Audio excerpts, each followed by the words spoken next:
Can you still recall the 1972 Deliverance? The audiences were scared by that straightforward canoe excursion, but the true horrors weren't till later. After leaving the river believing the danger was past, the performers encountered destinies more cruel than the script itself. Addictions that plagued them, marriages that fell apart, and celebrity that ruined them. We learn about their current location and the legacy they have left behind today. As Ed Gentry, played by Jon Voight. On December 29, 1938, Jon Voight was born in Yonkers, New York. In the 1972 film Deliverance, Voight, then 34 years old, portrayed Ed Gentry, the common man forced to face extreme savagery.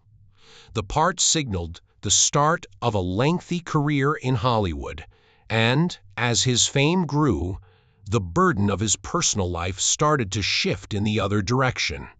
While he was working on Midnight Cowboy 1969, his first marriage to Laurie Peters fell apart. A movie that required months of mental preparation and press commitments that kept him away from home all the time. The hardship of playing consecutive parts and Voight's increasing emotional detachment during performances such as The Odessa Dossier in 1974 caused his second marriage to Marceline Bertrand to break down despite it lasting longer. Their already shaky relationship became a long-lasting divide as the fallout intensified as old arguments resurfaced during Jolie's ascent to celebrity. The harm had persisted for more than 10 years by the time he came clean about the alienation. His health problems increasingly become apparent. He developed severe back problems that got worse with age as a result of years of physical performances, including the strenuous moves in Runaway Train 1985, which won him an Oscar nomination. He performed scenes that needed prolonged physical strain, even in lighter movies like Anaconda 1997, which contributed to his ongoing weariness in the years that followed. In 2025, Voight is 86 years old and still behaves with thoughtful caution, but he no longer follows the hectic schedule that characterized his previous decades. A calmer, more contemplative life is currently supported by his approximately $55 million net worth, which was amassed through successful movies like Pearl Harbor, 2001 Mission, Impossible, 1996, and long-running TV employment. Even while his legacy is still respected, Deliverance is what still has the most impact. Louis Medlock, played by Burt Reynolds. On February 11, 1936, Burt Reynolds was born in Lansing, Michigan. Reynolds, at 36 years old, portrayed Louis Medlock, the muscular, courageous survivalist whose supremacy led to 1972's Deliverance. It catapulted him into superstardom overnight in the 1970s, and the subsequent popularity provided him with everything save the stability he secretly desired. Under circumstances he hardly acknowledged, his romantic life fell apart. His later union with Lonnie Anderson ended catastrophically during the promotional pandemonium of Smokey and the Bandit 2 1980 and Cannonball Run 1981, when financial issues poured into the media, and his marriage to Judy Ka fell apart as his fame soared. Due to overlapping productions, his relationship with Sally Field, who co-starred with him in 4 films, ended. His relationships deteriorated in the midst of a career that saw him dominate the global box office from 1978 to 1982. The cost of the image he presented was borne by his body. Spinal discomfort from Deliverance's waterfall stunt persisted. His hernia from the fight sequences in The Man Who Loved Cat Dancing 1973 and his shattered jaw from City Heat 1984 forced him to follow a liquid diet, which led to a year-long addiction to opioids.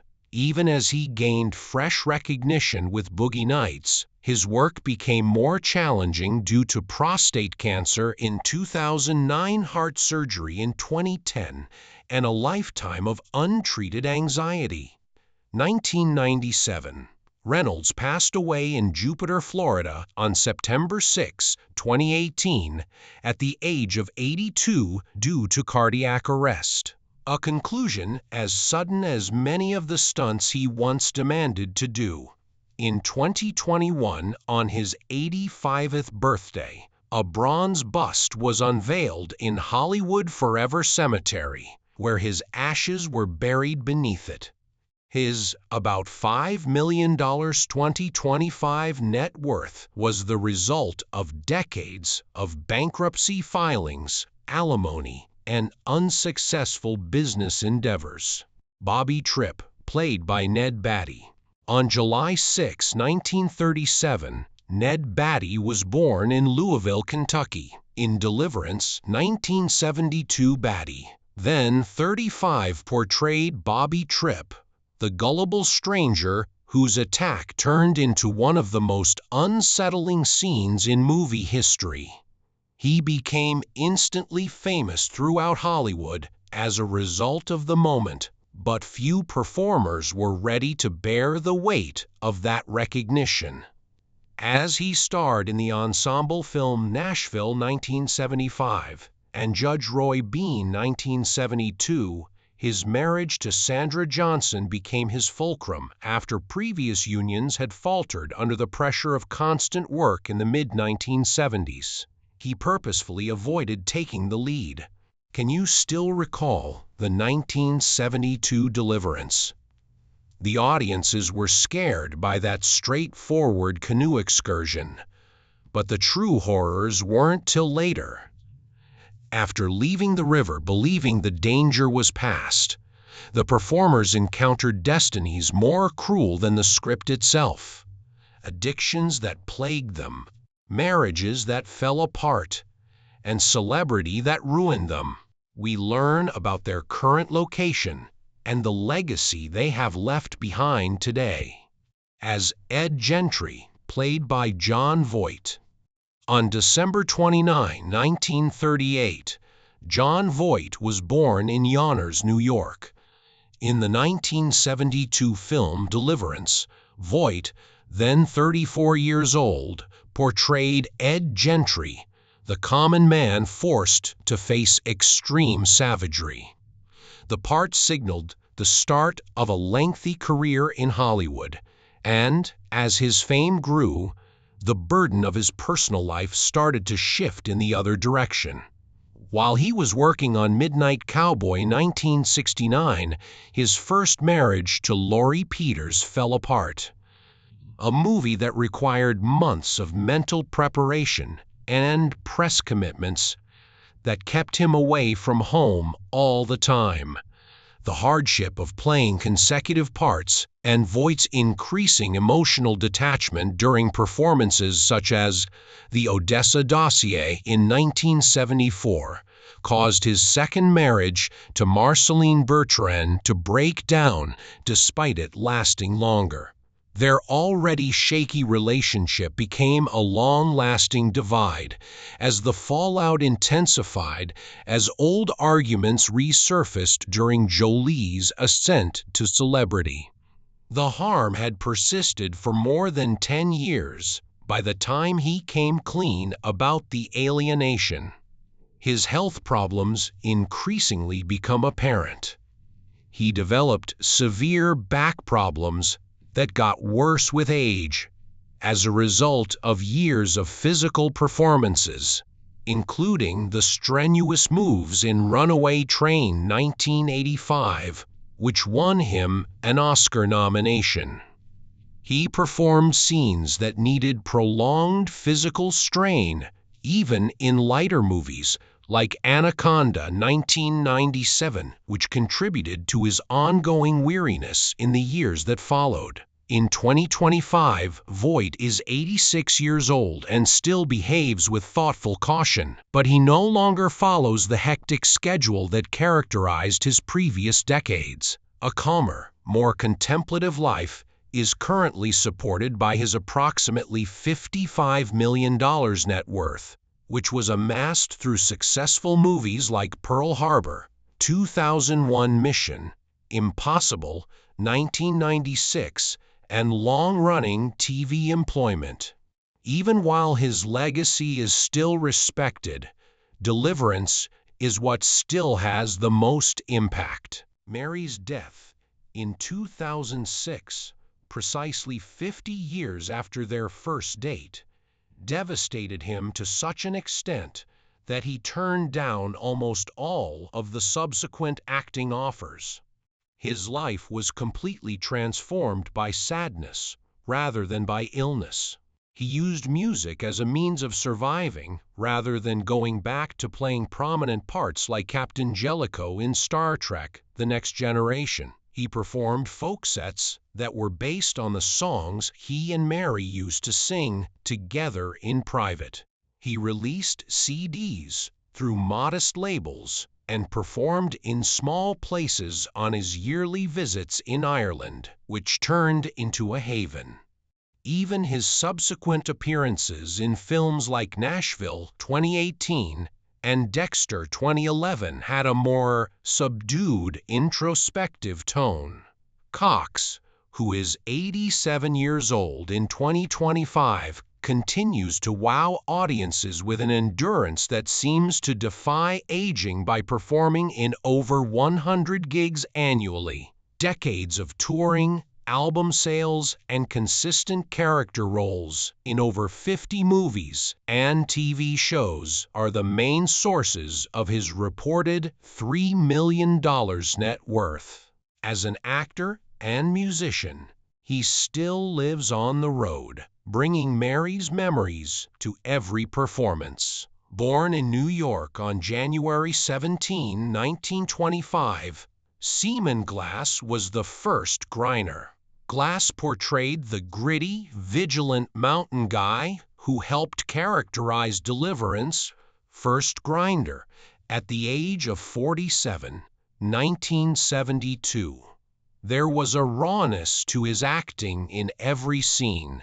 His life returned to its peculiar rhythm of Hollywood opportunities and the isolation of his troubled life as soon as the movie ended. That internal divide was too much for his marriage to withstand. He took part in small but grim projects like This Is Not a Test, 1962, and made television guest appearances in an effort to stabilize his family life. However, any sense of permanence was undermined by the frequent changes in employment, teaching, harbor police, and maritime work.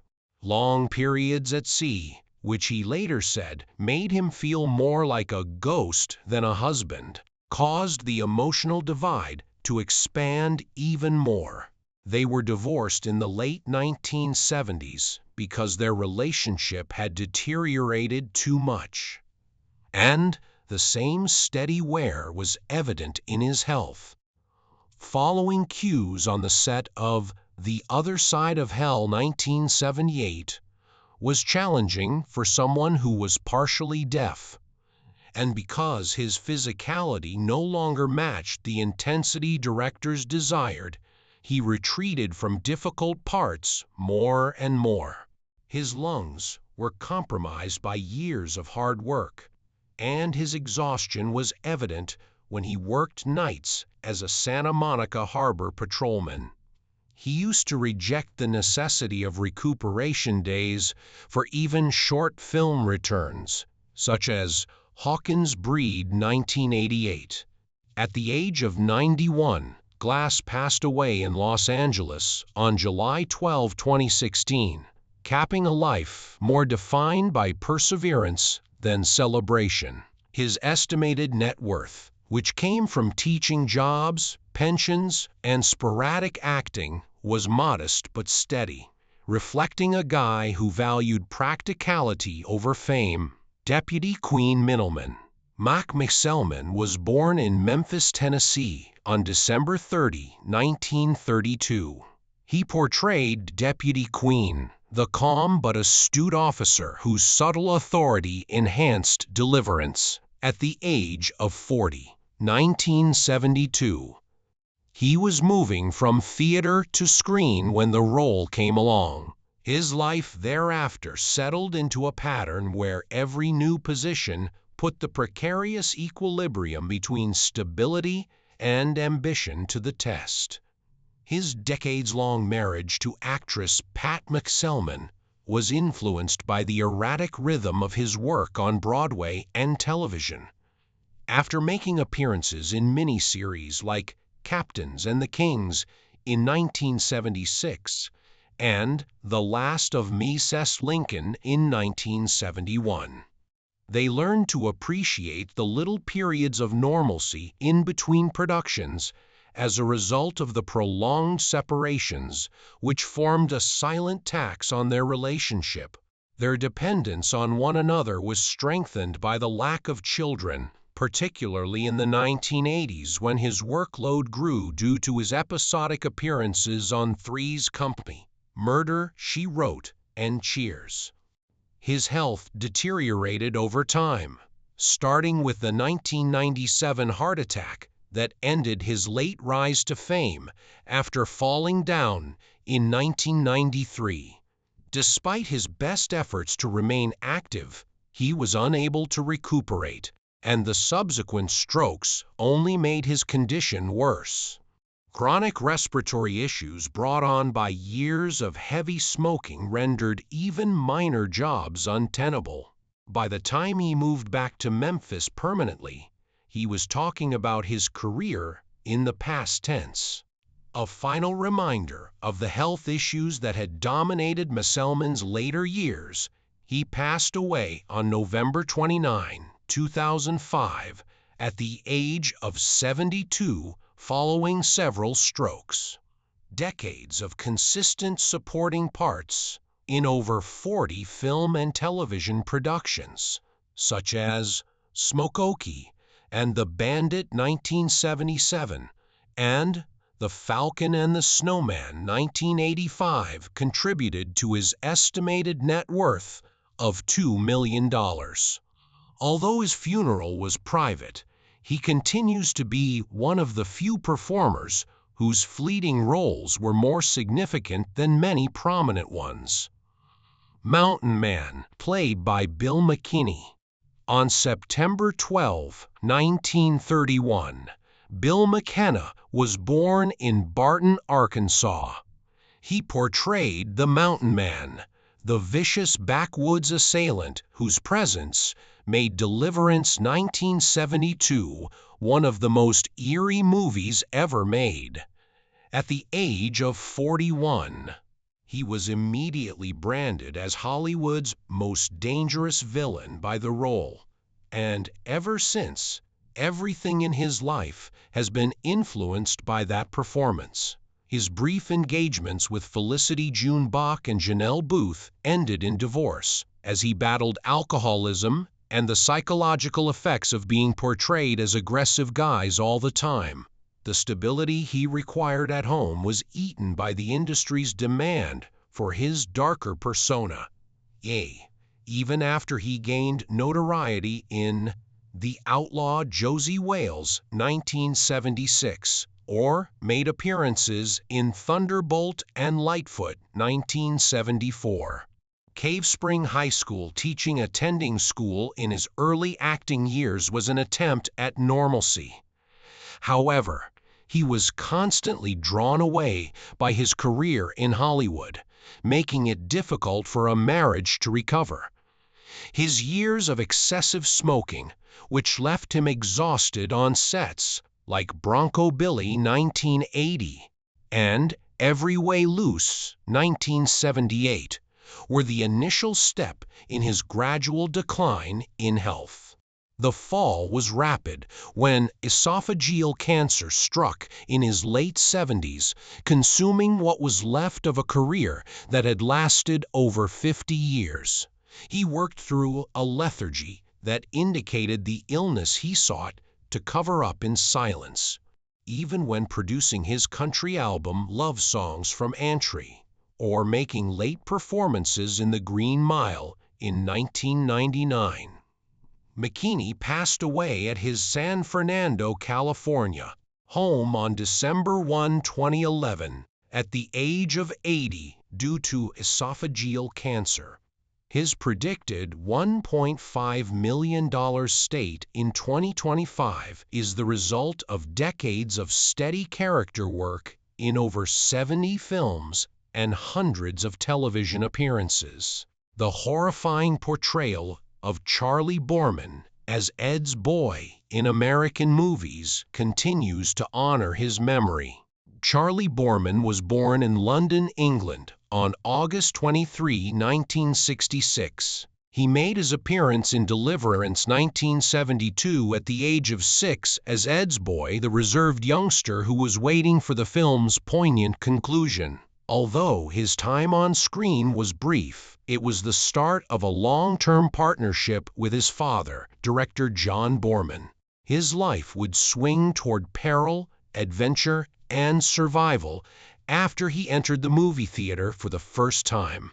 After starting in 2003, his marriage to Olivia Payton solidified over the years of long-distance separation, travel, and filmmaking.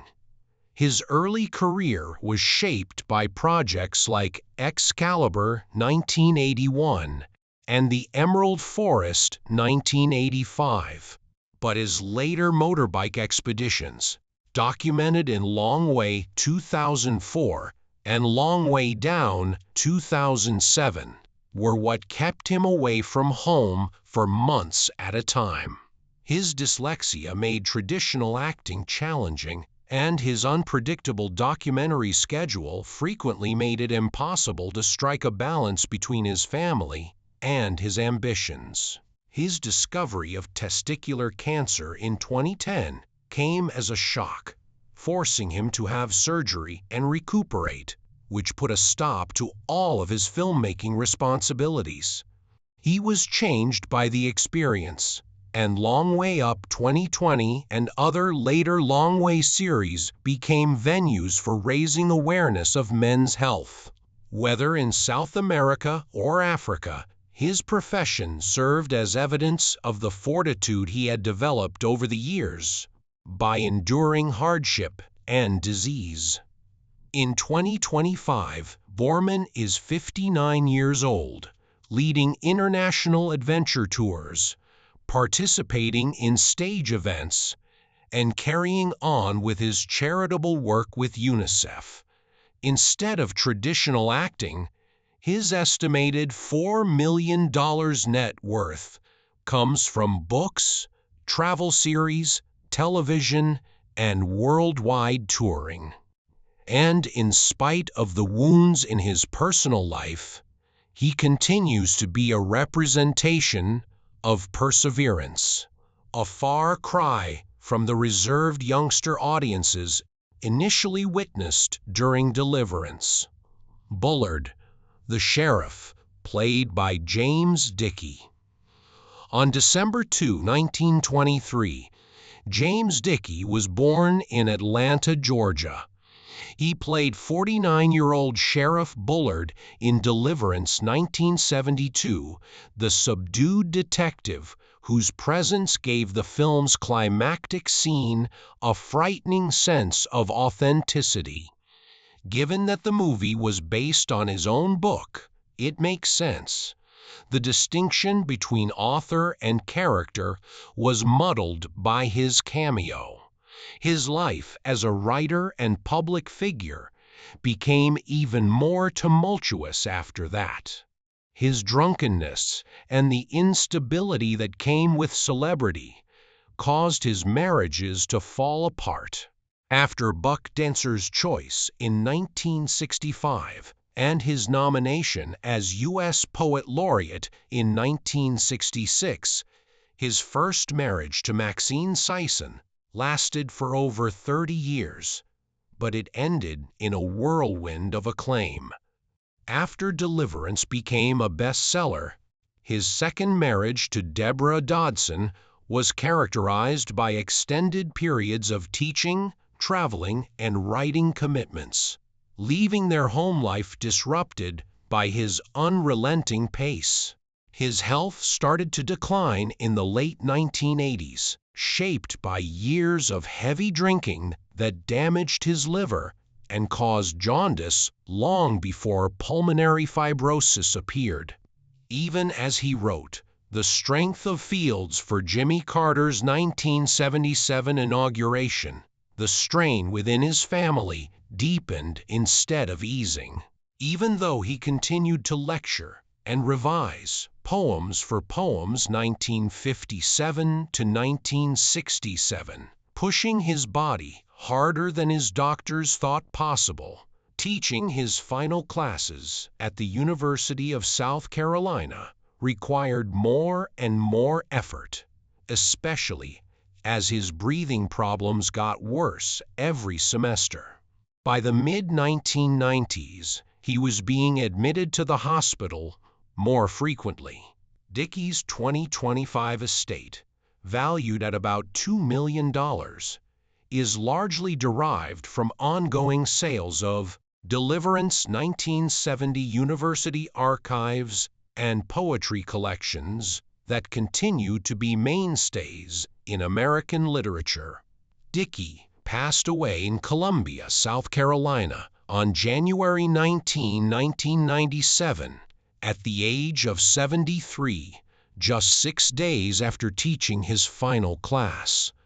Billy Redden, who was born in Clayton, Georgia, on October 13, 1956, played Lonnie, the eerie banjo-playing boy whose unsettling stare made Deliverance 1972 unforgettable.